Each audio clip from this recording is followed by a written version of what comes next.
कि भक्तांबर किसी उद्देश्य को लेकर अगर पढ़ा जाता है, जैसे कि मेरा कोई कार्य हो जाए, बीमारी सही हो जाए, और अगर बिना उद्देश्य के हम पढ़ें तो दोनों के फलों में क्या अंतर है? बिना उद्देश्य के जो तुम पढ़ रहे हो तो ऐसा नहीं, कोई ना कोई उद्देश्य तो हो गई, कर्मों के क्षय के लिए, पुण्य के बंध के लिए, और किसी पर्पज से भक्तांबर पढ़ते हो तो मना ही नहीं है। मैंने ये मना कहा कि आगे पर्पज से नहीं पढ़ना चाहिए। मैंने ये कहा कि यदि मैं ये काम हो गया तो 108 बार भक्तांबर पढ़ेंगे, हो गया तो, और नहीं हुआ तो। ये मनोती रिश्वतखोरी है। रिश्वतखोरी मंदिरों से शुरू हुई है, और जो मंदिर से शुरू होती है वो कभी मिटा नहीं सकते। ऐसा एक भी संप्रदाय नहीं है जिस संप्रदाय के लोग अपने भगवान को रिश्वत ना देते हो। रिश्वत की परिभाषा क्या है?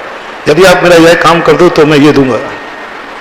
ऐसे तुमको कहते हो भगवान यदि ये काम हो गया तो मैं छत्र चढ़ाऊंगा, ये काम हो गया तो शवामणि करूंगा, ये काम हो गया तो जन्नत तीर्थ यात्रा करूंगा, हो गया तो। ये रिश्वत ही तो है, रिश्वत इसी का नाम।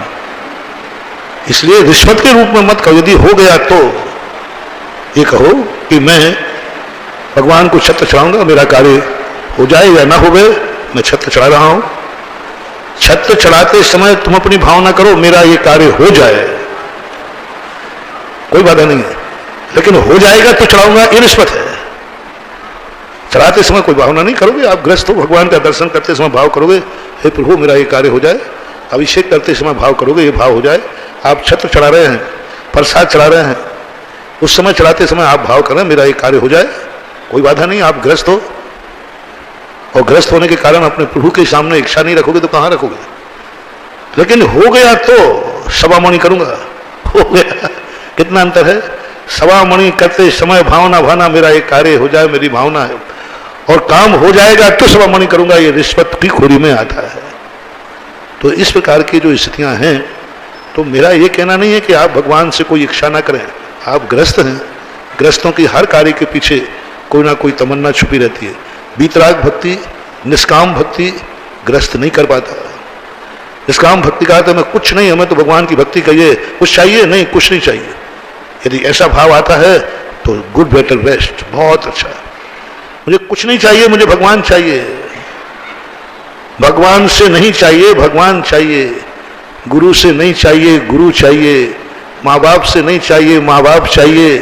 दुनिया में यदि इससे हट जाए ना तो पता नहीं राम राज्य से भी आगे का राज्य आ जाएगा, से हट जाएगा। आज यही तो सब हो रहा है। हर व्यक्ति इससे मुझे क्या मिलेगा? मैं मंदिर जा रहा हूं, मंदिर से क्या मिलेगा? मैं मम्मी पापा की सेवा कर रहा हूं, मुझे क्या मिलेगा?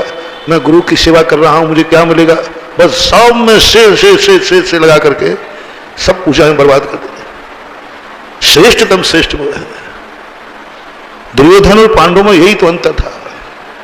दुर्योधन कृष्ण से चाहता था और पांडव श्री कृष्ण को चाहते थे। समझ रहे ना? दुर्योधन क्या चाहता था? श्री तो लगा ही नहीं उसने कभी, श्री तो मुंह में ही नहीं आता था। कृष्ण से मुझे कुछ चाहिए है, 11 अक्षौणी सेना।